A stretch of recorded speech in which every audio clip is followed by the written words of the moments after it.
warahmatullahi wabarakatuh. Salam guru penggerak, bergerak, tergerak, dan menggerakkan.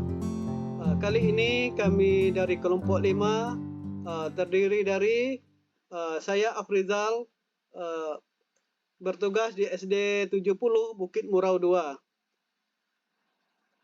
Saya Iswadi, calon guru penggerak angkatan 9 dari SD Negeri 35 Kuala Tungkal, Kabupaten Tanjung Jabung Barat.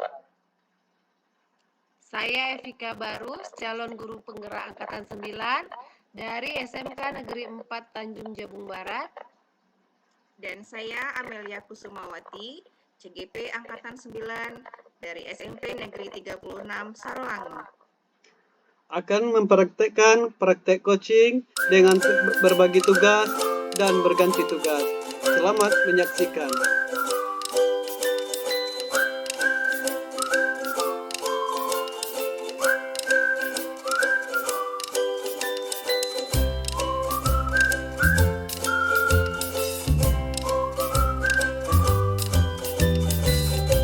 Selamat siang, Bu Evika. Selamat siang, Pak.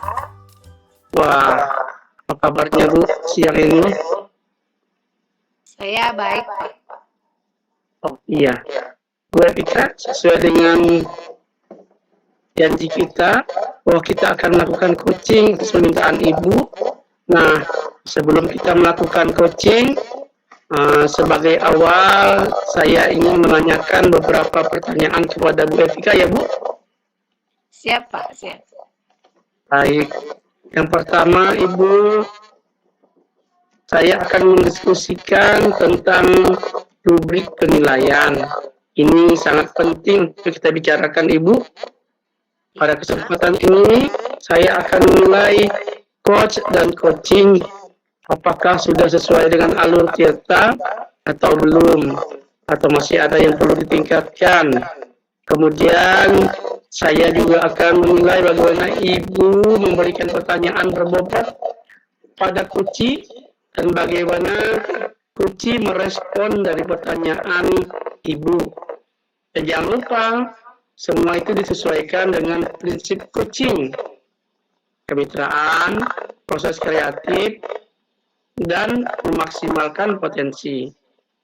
Iya, Nah, pertanyaan saya yang pertama, Bu Evika, kira-kira kompetensi apa yang ingin Ibu kembangkan, Ibu? Kompetensi yang saya ingin kembangkan yang pertama itu, Pak, masalah kehadirannya. Lalu yang kedua itu kompetensi mendengarkan aktif.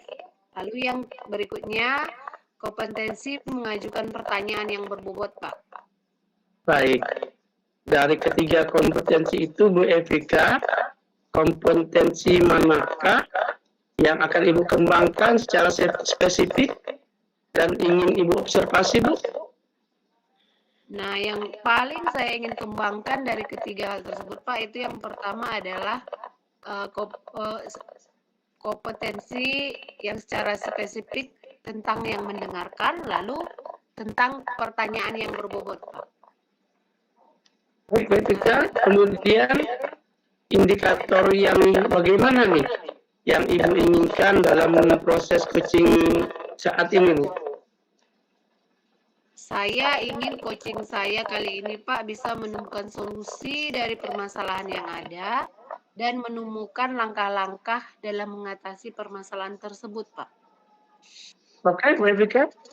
Baiklah, demikian kita sudah melakukan pra-observasi dan saya persilakan Ibu melakukan coaching kepada coach. Siap, Pak. Terima kasih atas kesempatannya. Saya akan memulainya ya, Pak ya. Silakan Ibu. Siap, Pak.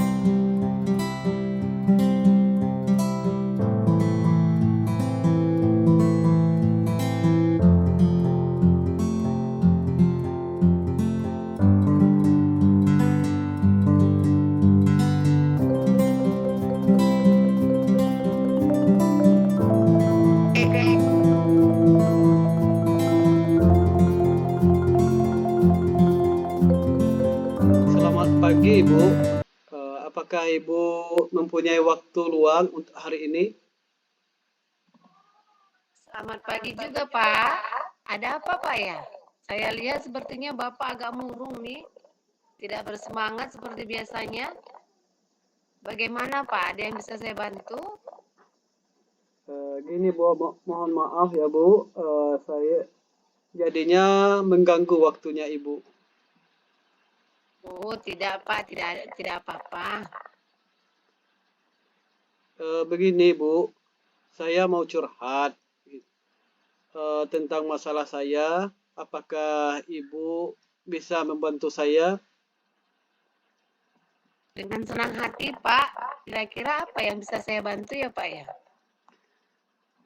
Sebenarnya saya hanya ingin mendapatkan solusi atau pemecahan masalah yang sedang saya hadapi.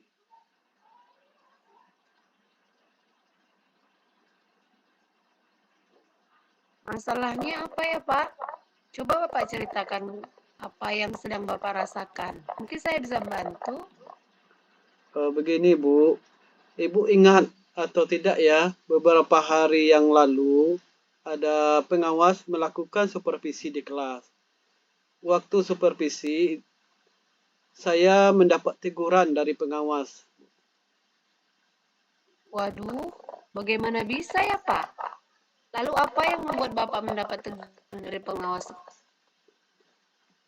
Kalau menurut saya, sebenarnya masalahnya tidak serius. Tidak serius? Tidak serius yang bagaimana ya, Pak? Pengawas mengkritik tentang proses mengajar saya. Oh, proses mengajar yang bagaimana, Pak? Apakah Bapak tidak bisa mengelola kelas dengan baik? Atau bagaimana sampai dikritik kalau boleh saya tahu, Pak ya? Begini, Bu, beliau seperti keberatan waktu saya mengajar, tidak memakai buku teks.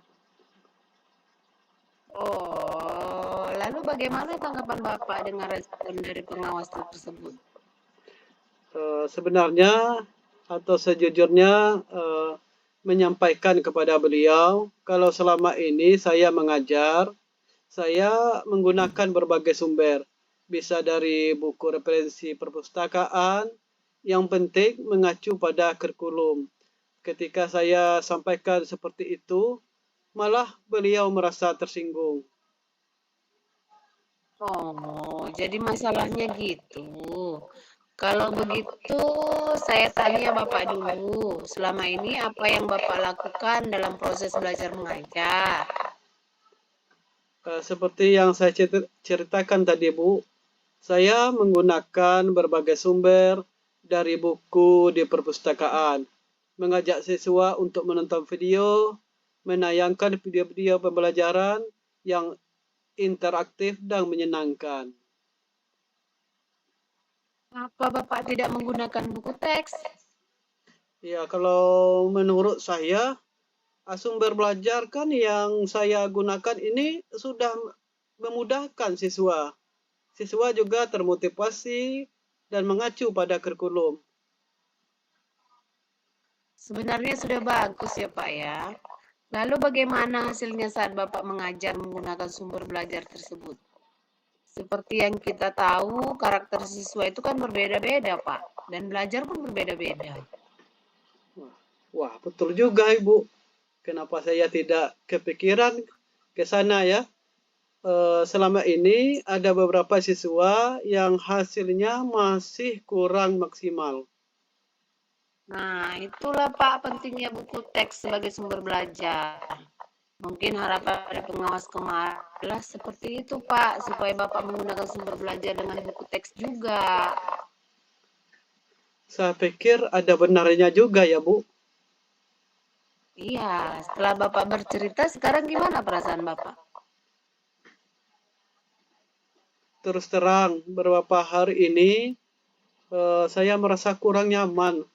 Saya menjadi resah dan di rumah kepikiran terus dengan masalah ini. Akibatnya pekerjaan lain jadi agak terbengkalai, Bu.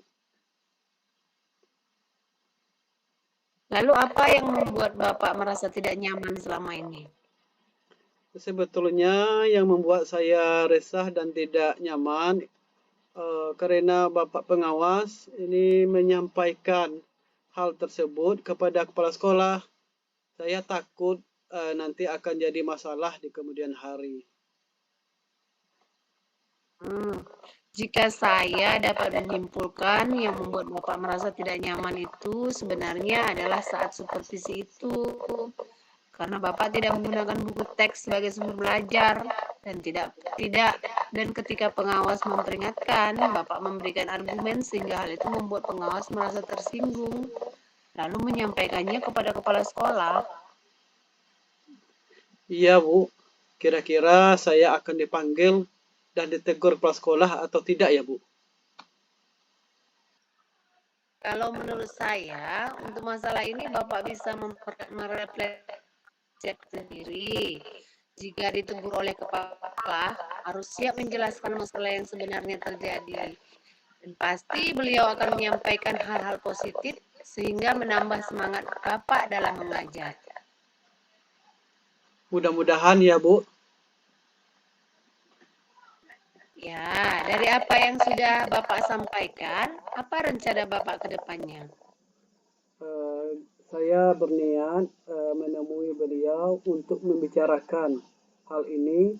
Mungkin beliau akan memberikan solusi nanti, Bu. Lalu, apakah ada hal lain yang akan dilakukan? Begini, saya juga akan menemui pengawas dan saya akan meminta maaf kepada beliau. Kemudian terkait proses belajar ke depannya, saya juga akan menggunakan buku teks dan meminta saran kepada pengawas bagaimana menjalankan proses belajar yang baik. Lalu, bagaimana dengan proses belajar mengajar Bapak selanjutnya? Mungkin setelah ini saya akan memakai buku teks untuk sumber belajar utama. Walaupun nanti sumber belajar yang kemarin akan saya terapkan juga karena siswa merasa nyaman dengan cara tersebut. Langkah yang Bapak ambil sudah tepat sekali. Saya setuju dengan ide Bapak itu.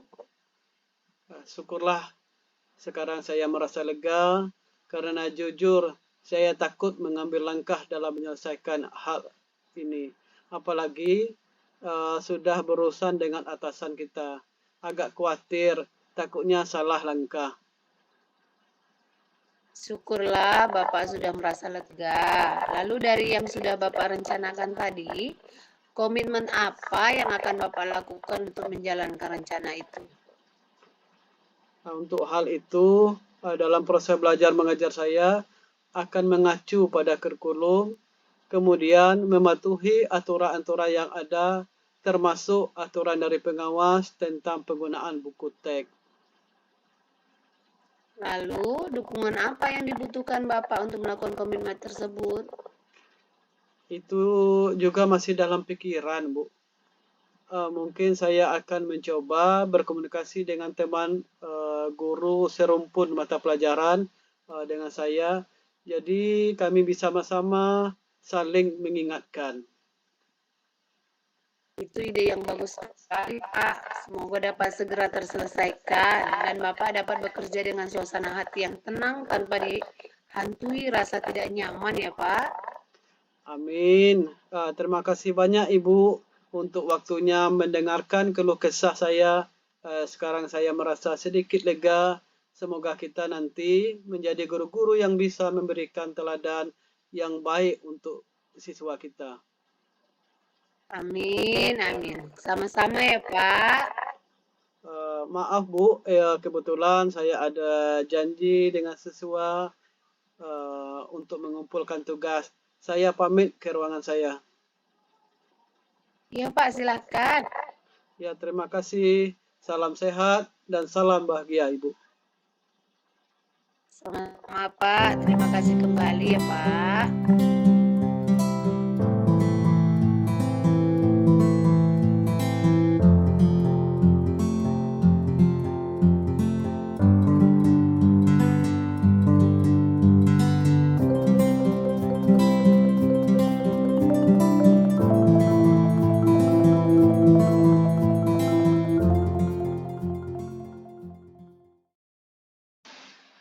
Baik, Bu Rafika, Ibu sudah melakukan coaching dengan Kuci tadi. Saya mengamati, nah, apa yang sudah dilakukan saat coaching terhadap Kuci tadi, Ibu? Apakah indikator pencapaian sudah tercapai, Bu Rafika? Saya sudah melakukan coaching dengan alur Tirta, Pak. Menanyakan tujuan, identifikasi, rencana aksi, dan tanggung jawab. Sehingga alur tersebut bisa menggali Koci untuk menceritakan kesalahan dan menemukan solusi-solusinya, Pak. Oh, begitu ya. Baik, Bu Rafika, proses coaching sudah berjalan dengan baik. Bahkan alur Tirta pun sudah Ibu tampilkan dengan baik. Ibu sudah menggali dengan memberi pertanyaan-pertanyaan yang berbobot, sehingga Kuci bisa menemukan solusi untuk mengatasi permasalahannya. Nah, Bu Rafika, kompetensi apa lagi yang ingin Ibu kembangkan berdasarkan hasil coaching yang barusan Ibu lakukan?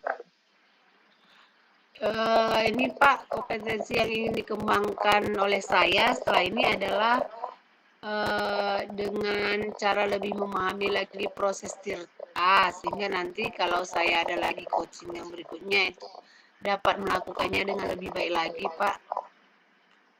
Baik, Bu Rafika, setiap sesuatu yang kita ulang-ulang tentunya akan membuahkan hasil yang lebih baik lagi. Nah, Ibu, demikian semoga ke depannya kita bisa melakukan proses coaching lebih baik lagi.